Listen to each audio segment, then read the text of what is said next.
Le roman, on connaissait le livre et le film, pardon, et maintenant la bande dessinée. Avec nos invités ce soir, Michel Bagoa et Stéphanie Destin. Bonsoir. Bagoué. Bonsoir. Bagoué, vous êtes donc l'auteur de cette bande dessinée, La rue Cazenègre, et Stéphanie Destin, vous êtes l'illustratrice. Vous avez travaillé donc sur cette bande dessinée. Une première question, pourquoi avoir voulu mettre en bande dessinée ce récit très célèbre sur les Antilles?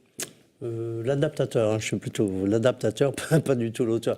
En fait, ce projet, j'ai voulu qu'il aboutisse, qu'il se fasse, pour la bonne et simple raison qu'il fallait rendre un hommage à Joseph Zobel, que ma famille et moi avons eu la chance de connaître au Sénégal du temps où il enseignait là-bas. Et il fallait absolument, selon moi, lui rendre hommage par le biais de l'image après le cinéma, pourquoi pas la bande dessinée, afin de fédérer un nouveau lectorat, par exemple, au niveau des jeunes ou des moins jeunes, revoir 30 ans après le film, plus de 50 ans après le roman, mais une autre façon de voir la Cazenègre. Est-ce que cette bande dessinée a été faite en accord avec notamment les enfants de Joseph Zobel? Oui, tout à fait. Jenny Zobel et Francis Zobel sont absolument au courant. Ce sont eux d'ailleurs qui m'ont orienté vers la maison d'édition, Présence africaine, à la rue des Écoles à Paris. Et ils ont immédiatement adhéré au projet parce qu'ils avaient une idée d'en faire une BD, mais sans savoir à qui s'adresser. Et dans la mesure où j'ai eu cette chance de fréquenter la famille Zobel, bon, ça tombait vraiment à point. Alors je disais, il y a eu d'abord le roman, le film de Zane Palsy et maintenant la bande dessinée. Qu'est-ce qu'il y a encore à découvrir de cette œuvre? Mais disons que la bande dessinée va plus loin que le film, en ce sens que nous avons traité de la totalité du livre. Parce que Zane Palsy s'était arrêté à la scolarité primaire de Zobel, de José donc, et nous on a décidé de traiter l'intégralité du livre. Et, ça aboutit à une bande dessinée qui, contrairement aux autres, ne fait pas 45 pages, mais qui en fait 90. Qui aurait pu faire l'objet de 2 volumes d'ailleurs. Alors pourquoi avoir choisi de le laisser sur un seul volume? Ben, c'est la maison de l'édition qui en a décidé finalement. Alors, cette histoire, évidemment, elle a chamboulé les Antillais. C'est presque la première fois que l'on parle des réalités sociales ici aux Antilles. Vous qui avez travaillé sur l'illustration, quels sont les ressorts de l'image que vous avez dû utiliser pour cette bande dessinée? Alors tout d'abord, j'ai dû faire des recherches dans des banques de données d'images numériques. Des recherches aussi, j'ai collecté des témoignages, notamment de mes grands-parents qui sont nés justement dans les années 30. Je suis allée sur des sites comme La savane des esclaves. Et puis après, c'est un travail de croquis, de dessin.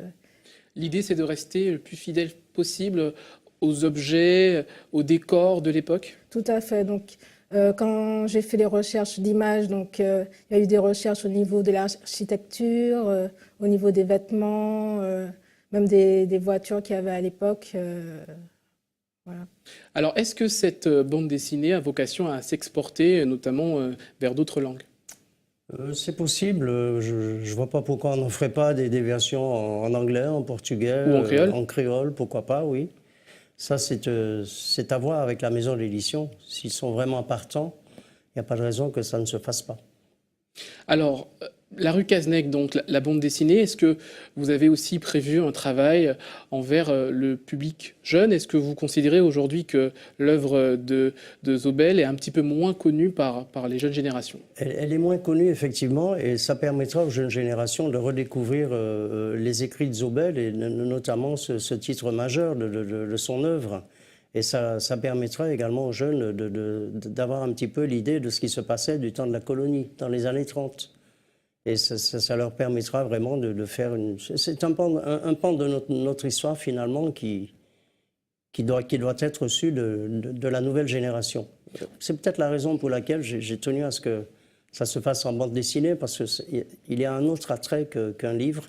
Le film, il a plus de 30 ans, et là, c'est une sorte de réactualisation de la rue Cazenègre. On parle souvent d'un travail de mémoire. Certains disent qu'on manque de support justement pour faire travailler donc la mémoire et expliquer aux jeunes générations la réalité antillaise d'il y a plusieurs siècles. Ce livre s'inscrit dans cette lignée. Oui, parce que je pense que ce film, cette bande dessinée, a une sorte de vocation pédagogique finalement. C'est l'histoire, c'est une partie de l'histoire de la Martinique, c'est cette partie de l'histoire coloniale dans les années 30.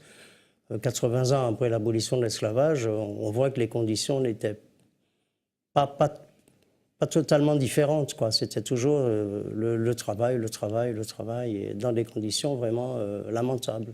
Alors, cette bande dessinée a été présentée notamment au Salon du Livre de Paris. Oui. Quel accueil? Très bon accueil, on a été surpris, la maison d'édition nous a dit que ça a vraiment démarré sur les chapeaux de roue et on espère qu'il y aura le même effet, pas qu'en Martinique d'ailleurs, dans toute la Caraïbe si possible, qu'elle soit anglophone ou hispanophone, et puis on aimerait que les gens viennent à ce que nous proposons. Moi je suis là pour une semaine.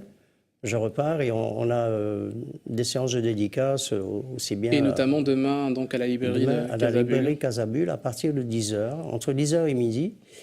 Venez vraiment nombreux, parce que moi, je demeure persuadé que ce qu'on entend tout le temps, les Antillais ne lisent pas et tout, non, c'est pas vrai. Je pense que les gens viendront pour découvrir cet ouvrage qui finalement est très, très bien fait. Merci à tous les deux, excusez-moi, d'avoir accepté notre invitation, Michel Bagoué et Stéphanie Destin, donc adaptateur et illustratrice de cette bande dessinée, La rue Cazenègre, qui est donc disponible en bande dessinée. Et vous êtes demain donc en séance de dédicace. À Casabule. Merci à vous et on continue de